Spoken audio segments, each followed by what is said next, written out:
Assalamualaikum warahmatullahi wabarakatuh. Perkenalkan kami dari kelompok 5 yang beranggotakan saya, Laila Sofiana Ika Putri, bersama rekan saya ada Najmi Mumtazah, Hanum Arvila, dan Tudio Naufal akan mempresentasikan Project Based Learning Hukum Pidana Internasional yang berjudul Analisis Penanggulangan Tindak Pidana Illegal Fishing yang terjadi di Zona Ekonomi Eksklusif Indonesia dalam perspektif hukum pidana internasional. Latar belakang dari kasus ini ialah illegal fishing, merupakan dua kata yang berasal dari bahasa Inggris yaitu illegal dan fishing. Kata ilegal secara terminologi merupakan sesuatu hal yang terlarang, ditentang, dan tidak sah menurut hukum. Sedangkan fishing merupakan menangkap atau memancing ikan sesuai dengan mata pencaharian. Sehingga illegal fishing memiliki arti sebagai kegiatan menangkap ikan oleh nelayan yang dilakukan secara tidak bertanggung jawab dengan melanggar hukum dan peraturan perundang-undangan yang berlaku. Tindak pidana illegal fishing merupakan penghambat bagi pengelolaan sumber daya laut. Hal tersebut merupakan akibat dari tindakan illegal fishing yang sangat merugikan keuangan negara. Kondisi inilah yang mendorong adanya kebijakan hukum pidana khususnya pada bidang perikanan, terlebih dalam hal tindakan pidana illegal fishing. Untuk meningkatkan kesejahteraan di bidang perikanan, maka diperlukan dukungan dengan adanya beberapa perundang-undangan mengenai pemberantasan tindak pidana illegal fishing. Tindakan illegal fishing telah memberikan banyak kerugian bagi negara, sehingga dengan adanya tindakan tersebut, pemerintah Indonesia melalui Kementerian Kelautan dan Perikanan mulai menyusun program pengawasan dan pengendalian sumber daya kelautan dan perikanan. Upaya pengawasan ini juga menjadi prioritas dalam memberantas illegal fishing dan diharapkan dapat meminimalisasi jumlah pelanggaran yang terjadi. Penyebab terjadinya illegal fishing. Yang pertama, peningkatan permintaan produk perikanan di pasar lokal maupun global. Yang kedua, subsidi sektor perikanan yang melebihi kapasitas. Yang ketiga, berkurangnya kemampuan negara untuk mengontrol kapal perikanan. Yang keempat, tidak efektivitasnya kontrol terhadap pemantauan pada kegiatan perikanan.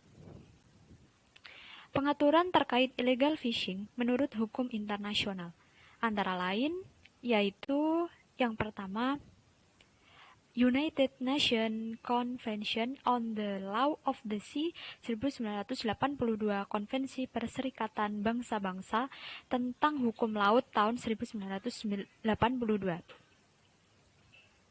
Yang kedua, Food and Agriculture Organization Compliance Agreement 1993. Yang ketiga yaitu United Nations Implementing Agreement 1995, pada intinya UNINA 1995. Yang keempat, Code of Conduct for Responsible Fisheries 1995. Yang kelima, International Plan of Action to Prevent, Deter, and Elimination Illegal, Unforget, and Fishing 2001, IPU on IUU Fishing 2001. Sedangkan menurut hukum nasional atau hukum di Indonesia, yaitu pertama, UU RI nomor 45 tahun 2009 tentang perikanan. Yang kedua, Undang-Undang RI nomor 5 tahun 1983 tentang Zona Ekonomi Eksklusif Indonesia. Yang ketiga, UU RI nomor 21 tahun 1992 tentang pelayaran. Yang keempat, UU RI nomor 6 tahun 1993 tentang perairan Indonesia. Yang kelima, UU RI nomor 31 tahun 2004 tentang perikanan. Selanjutnya adalah bagaimana kebijakan hukum pidana internasional dalam penanggulangan tindakan illegal fishing. Dalam penanganan illegal fishing, diperlukan peraturan perundang-undangan yang dapat dijadikan pedoman dalam menindak para pelakunya. Berdasarkan Konvensi Perserikatan Bangsa-Bangsa tentang Hukum Laut tahun 1982, bahwa pemerintah Indonesia telah meratifikasi dengan Undang-Undang Nomor 17 tahun 1985 tentang perikanan, yang kemudian dia keluarkan lagi Undang-Undang Nomor 31 tahun 2004, junto Undang-Undang Nomor 45 tahun 2009. Hal ini bertujuan agar para pelaku illegal fishing dapat ditindak sesuai dengan peraturan perundang-undangan yang berlaku. Undang-undang ini sangat penting karena menyangkut kepastian hukum dalam sektor perikanan. Tindakan illegal fishing adalah tindakan yang bersifat ilegal dan tidak dilengkapi dengan surat izin penangkapan ikan, menggunakan surat penangkapan ikan palsu, isi dokumen izin tidak sesuai dengan kapal dan jenis alat tangkapnya, sering menangkap jenis dan ukuran ikan yang dilarang. Adapun salah satu contoh kegiatan nelayan yang melanggar hukum dalam menangkap ikan yaitu seperti penangkapan yang menggunakan alat tangkap yang berpotensi dapat merusak ekosistem di laut. Penangkapan secara ilegal, tidak terlapor, dan melanggar hukum dikenal dengan istilah IUU atau Illegal, Unreported, dan Unregulated. Istilah ini merujuk pada kebijakan dan pengelolaan perikanan dalam setiap kegiatan pengambilan ikan di laut dan dilakukan dengan cara bertentangan atau menghindari hukum terkait konservasi dalam pengelolaan perikanan domestik dan internasional.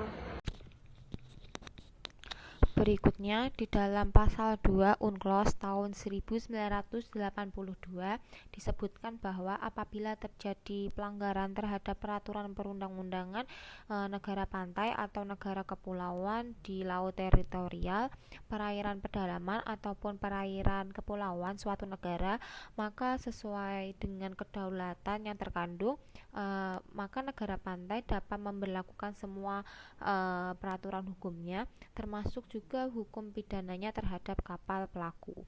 Kemudian di dalam kebijakan sistem pemidanaan dan penanggulangan tindak pidana illegal fishing diatur di dalam Undang-Undang Nomor 45 Tahun 2009 tentang perikanan, yang dimana di sini menerapkan pidana yaitu pidana kurungan paling lama yaitu 8 tahun penjara dan denda paling banyak yaitu 20 miliar rupiah. Berdasarkan Undang-Undang Nomor 31 Tahun 2004 junto Undang-Undang Nomor 45 Tahun 2009, di sini tidak membebankan pertanggungjawaban pidana terhadap korporasi, dan juga di sini tidak membedakan sanksi pidana antara perseorangan dengan korporasi. Kemudian jika terjadi illegal fishing yang dilakukan oleh korporasi, maka penjatuhan pidana ini akan dijatuhkan terhadap pengurusnya, dan untuk pidana denda di sini akan ditambah sepertiga dari denda yang dijatuhkan.